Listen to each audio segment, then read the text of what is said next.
Oi gente, tudo bem? Eu sou Glaucia, venho aqui para falar das leituras que eu fiz no mês de junho. Então, o primeiro livro que eu li foi esse aqui, A Estrada, do Cormac McCarthy. Esse livro é da Alfaguara.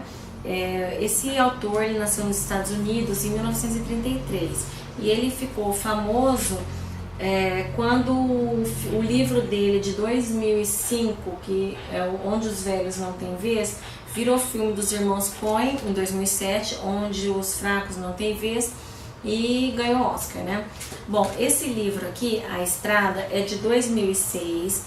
Ele foi indicado pela Oprah o Clube do Livro da Oprah. Então isso alavancou as vendas dele, ele virou best-seller, mas esse livro ele tem seu mérito, não foi só porque a Oprah indicou, que é um livro excelente. Ele ganhou o prêmio Pulitzer, que é um prêmio literário importante, e eu li em 2 dias, eu devorei, eu não queria parar de ler, porque eu precisava saber o final desse livro. Eu só não li em um dia porque eu tinha que trabalhar, tinha que fazer outras coisas, mas é um livro extremamente triste, um livro deprimente. É a história de um pai e de um filho, se passa num mundo pós-apocalíptico, o mundo acabou. Não fica claro ali o que aconteceu, mas os recursos naturais já se acabaram, a terra está toda devastada, o que existe de construções humanas ali também só são ruínas. Os poucos sobreviventes são verdadeiros farrapos humanos, mulambos mesmo. E esse pai e esse filho, eles estão andando por uma estrada com os poucos pertences que eles têm no carrinho do supermercado. E eles se dirigem até o mar, estão tentando encontrar o caminho do mar, porque lá o pai tem uma esperança que tem alguma coisa, que tenha restado alguma coisa, e lá haveria alguma chance deles sobreviverem, né? Porque a situação que eles vivem é simplesmente crítica. Quem tem filho vai sofrer muito lendo esse livro, porque você sente o sofrimento daquele pai vendo o filho pele e osso morrendo de fome, porque eles não têm o que comer. O que eles encontram para comer ali são restos de coisas que não se sabe de quando é, nem o que é às vezes. Então é aquele livro que te dá um nó na garganta. E a relação entre esses dois é muito bonita. O livro fala de instinto de sobrevivência e esperança. E você percebe que o filho ele já desistiu praticamente. Ele não tem mais força para lutar. Por ele não quer sobreviver porque ele está vendo que não vale a pena, que a situação é inviável. Mas ele tem uma admiração tão grande por esse pai, é um herói. Esse pai é um herói para ele, que a pouca força que ele ainda encontra para sobreviver, você percebe que é por amor que ele tem a esse pai. E o pai não desiste, o pai ele quer fazer com que o filho dele sobreviva. Ele, ao mesmo tempo, ele está fazendo isso pelo filho, porque ele acha que aquilo é importante para o filho dele. Ele tem esperança de que ainda vai se encontrar ali no mar um mundo para o filho dele continuar sua vida. O livro é quase todo triste, mas uma das partes ali que eles ficam felizes, ironicamente, é uma das que eu fiquei mais triste, que é quando eles encontram ali uma lata de refrigerante.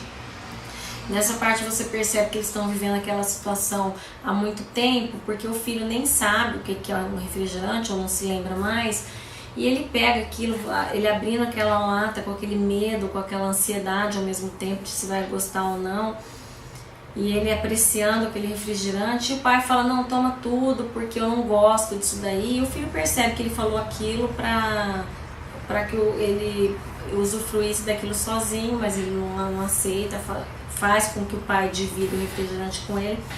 E essa parte deles dividindo aquele refrigerante, que é a refeição que eles estão tendo ali em muitos dias, é muito triste.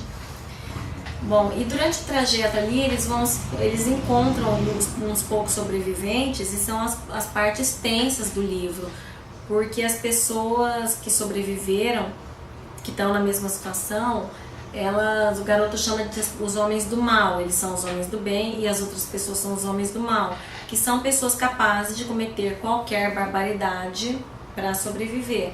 qualquer barbaridade para obter comida. Daí usa imaginação um pouco, que dá para imaginar um pouco o que seria, né? Então tem muita parte de tensão, assim, tristeza e tensão no livro. Selecionei um trecho aqui só para se ter uma ideia da narrativa. Isso doeu, não doeu? O menino disse: doeu. Você é corajoso de verdade? Mais ou menos. Qual a coisa mais corajosa que você já fez? Levantar hoje de manhã. Quer dizer, realmente é bem triste, né? Levantar hoje de manhã e continuar a luta aí. Então, bom, esse livro ele me fez lembrar muito Vidas Secas, do Graciliano Ramos, que é mais ou menos assim o mesmo tipo de ambiente, um ambiente desértico, inóspito, seco, onde eles estão passando, o Fabiano está ali perambulando com a sua família em busca da sobrevivência, de uma vida melhor. Inclusive eu encontrei semelhança na linguagem, né? Que o pai e o filho, eles não conversam. Eu acho que eles não têm nem força para falar, né? Não tem nem força mais para falar. O Cormac McCarthy, ele dedicou o livro ao filho dele, e ele teve a inspiração de fazer escrever esse livro quando ele esteve em El Paso, no Texas, e o ambiente ali é um ambiente seco, árido, inóspito, então veio a ideia de escrever esse livro. Então eu dei nota 4, é um livro que eu só não dou 5, porque 5 é um livro que eu releria, eu não sei se eu estou preparada para reler esse livro, né? Então é bem triste, você tem que estar preparado para esse tipo de literatura. A minha segunda leitura de junho foi esse aqui, O Crime Compensa, do Jeffrey Archer. Esse livro é de 2000, é um livro de contos. Jeffrey Archer é um escritor britânico, nascido em 1940, que também se aventurou no ramo da política. Mas ele acabou sendo afastado, ele foi membro do parlamento britânico, mas acabou sendo afastado porque se envolveu numa situação ali de um processo, então acabou sendo condenado por perjúrio. Eu resolvi comprar esse livro da Bertrand Brasil, nem sabia que ele escrevia contos, porque na minha adolescência eu li um livro chamado Caim e Abel, de 79, que foi um best-seller na época e foi um dos livros que mais me impactou.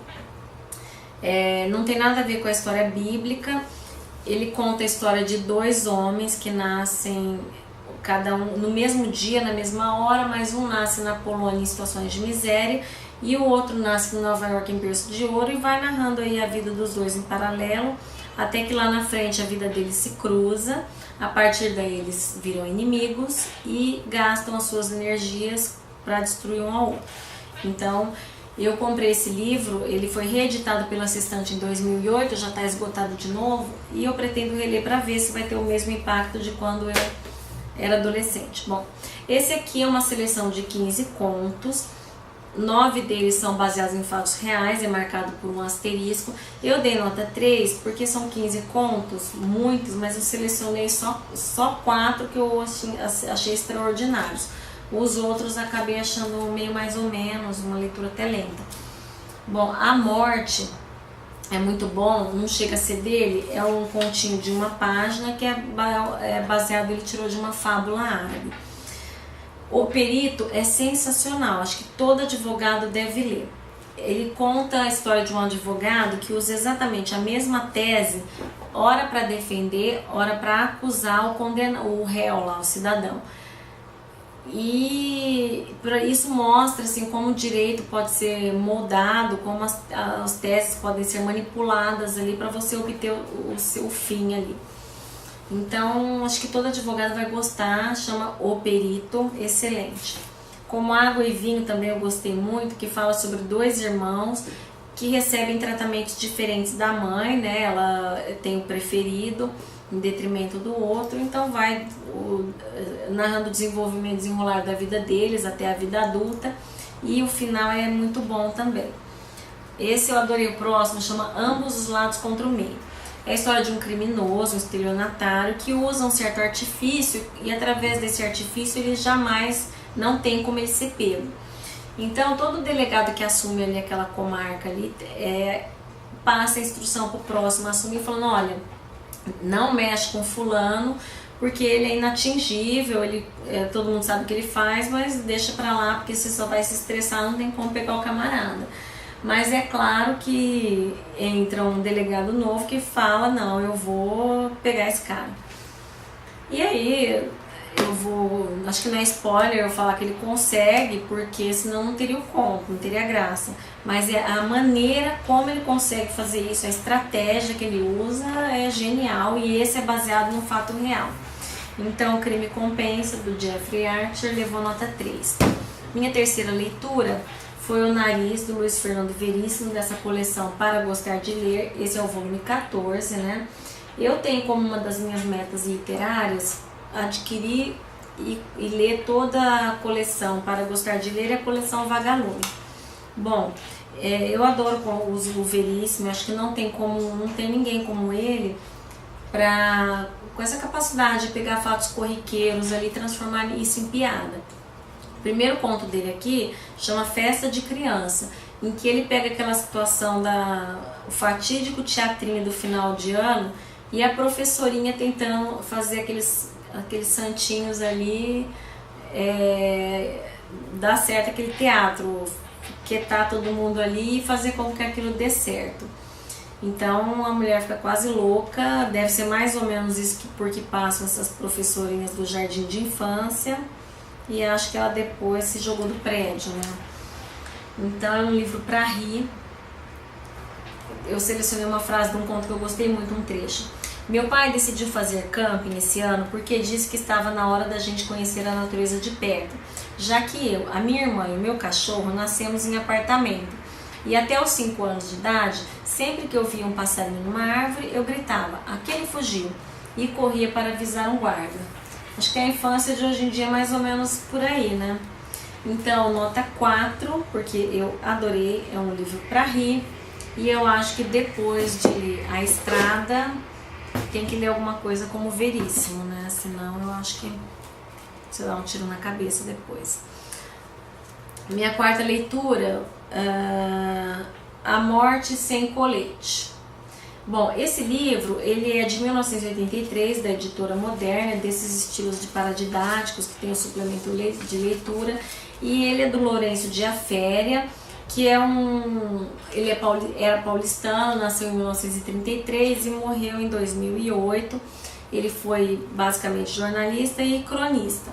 Escreveu muito tempo na Folha de São Paulo, e ele teve um episódio ali, algum envolvimento com a ditadura militar, que ele foi preso, né? Porque um dos contos dele foi acusado de que nesse conto, Chama Herói Morto, ele estaria atacando as Forças Armadas.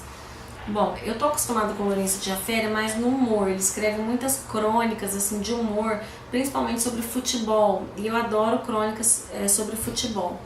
Ele era corintiano, uma das paixões dele era o Corinthians. O pobrezinho morreu sem ver seu time ser campeão da Libertadores da América, né? Ouviu tanta piada. Se tivesse esperado mais um pouquinho.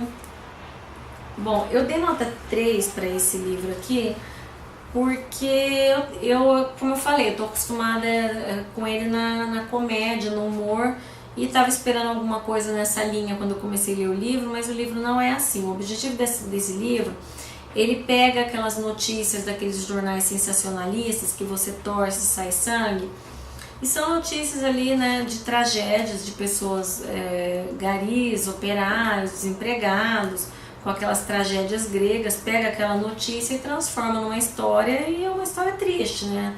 No livro todo não tem uma história feliz. E ele escreve isso de uma forma meio metafórica ali, então é triste também. Eu acho que eu ainda não tinha me recuperado da estrada, então não estava esperando por isso que eu acabei dando nota 3. Outra coisa que me incomodou um pouco nesse livro, são 41 crônicas em 100 páginas, ou seja, teria tudo para ser um livro de leitura rápida, mas a letra é minúscula, o que acabou transformando a leitura numa leitura um pouco cansativa, né? Então nota 3. A minha quinta leitura, quem manda na minha boca sou eu, que é dessa coleção Para Gostar de Ler Júnior. Esse é o 6º volume, da Ática, da Ruth Rocha. A Ruth Rocha nasceu em São Paulo em 1931 e ela se formou em Sociologia Política, mas acabou partindo para a área pedagógica no começo da carreira dela. ela foi orientadora pedagógica de um colégio muito famoso aqui em São Paulo, que é o Colégio Rio Branco tradicional. Mas ela, paralelamente, começou a escrever histórias infantis, viu que tinha talento e começou a escrever e acabou se dedicando a isso e teve sucesso nessa carreira. Bom, desde 2007 que ela ocupa a cadeira de número 38 da Academia Brasileira de Letras, tá? Essa merece, de verdade. Esse livrinho eu dei nota 3 porque eu achei mais ou menos, assim, alguns contos são muito bons, outros mais ou menos, então na média recebeu 3. Por exemplo, tem 2 ali, ela quis transformar, quis fazer uma adaptação da Odisseia e da Flauta Mágica, uma versão para criança, mas eu particularmente eu achei que ficou meio confuso, né? Quer dizer, eu não consegui entender o livro infantil, então nota 3. Tem um dos contos aqui que eu gostei muito, esse eu conto para minha filha, ela dá risada. Esse livro, para quem tá esperando o nenê, tem dúvida nos nomes aí, ele traz uma poesia com vários nomes, né? Chama Toda Criança do Mundo. Seja Rodrigo ou Patrícia, seja Mônica ou Letícia, seja Pedro, Paulo, André, seja Inês ou Mariano, Lucila, Carmen e João, seja Bento, seja Zé. Então é todo não vou ler todo, que são várias estrofes, né? Mas assim, com uma série de nomes, e no final conclui assim com os direitos que toda criança tem direito. Então dei nota 3, ele é todo ilustrado, eu não manjo muito de ilustrador, mas quem entende é de Eduardo Albini. Então é um livro muito fofinho, cheio de figuras aqui, ó, da Odisseia, cheio de figuras bonitas. Depois eu vou até ler para minha filha a Odisseia lá e a Flauta Mágica, para ela me explicar, eu acho que é capaz dela entender. Nota 3. A minha sexta e última leitura do mês, eu não tenho aqui para mostrar, que é um livro que está na casa dos meus pais, que é daquela coleção antiga da Abril de 70, capa dura, vermelha, em letras douradas, que é O Sofrimento do Jovem Werther. Esse livro é de Goethe. Goethe nasceu em Frankfurt em 1749, morreu em 1832, morreu velhinho, com 82 anos. E ele é um dos principais nomes ali do romantismo, né? Do romantismo. Bom, a obra dele é muito variada. Ele escreveu crônicas, contos, novelas, romances, poesia, teatro, críticas literárias, ensaios. Até na área das ciências naturais, que ele gostava muito, ele andou se aventurando aí. Bom, esse livro, O Sofrimento do Jovem Werther, ele é de 1774, é um livro pequeno, uma novela, e ele é o marco inicial do romantismo. Ele é um livro epistolar, quer dizer, o Werther, que é o personagem principal, vai narrando a história através de cartas que ele escreve para o amigo dele, Guilherme. Então ele foi transferido da cidade para o campo. No começo ele não gosta e ele começa a contar para o amigo, através de cartas, a vida dele no campo. No começo ele não gostou, mas vai gostando, se adaptando à vida no campo. E tem um pouco de crítica social à medida que ele ele compara a sociedade da cidade, as futilidades da vida na cidade, com a vida no campo. Então tem um pouco dessa coisa de crítica aí, né? Só que a partir do momento em que ele conhece Charlotte, se apaixona perdidamente por ela, só que é uma paixão impossível, porque Charlotte já está comprometida com Albert.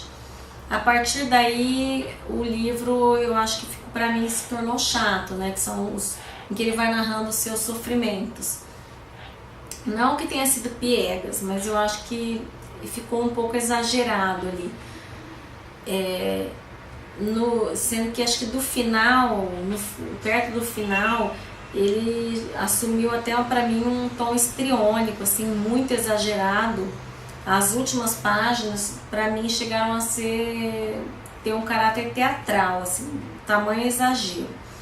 Então eu dei nota 3, acho que eu não gosto muito do romantismo, talvez seja isso também, mas eu acho que é um livro importante porque por aquilo que ele representa. Eu acho que a gente nunca deve menosprezar um livro de 1774, que é falado até hoje.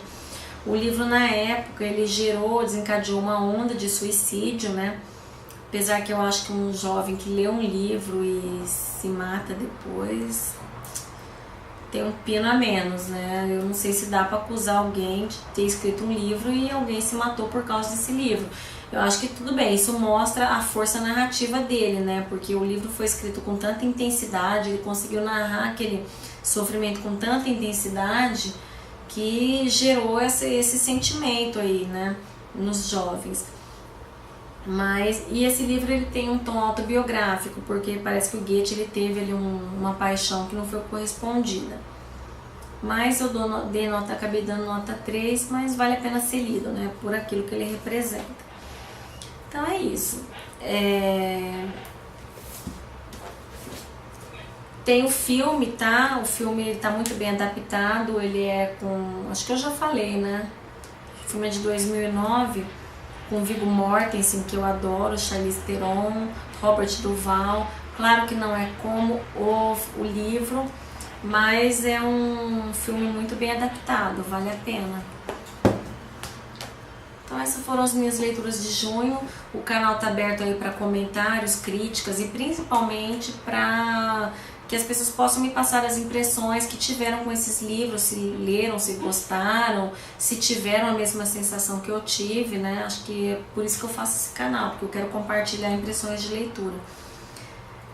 Volto num próximo momento para falar das minhas leituras de julho, tá bom? É isso. Obrigada por terem assistido e até mais.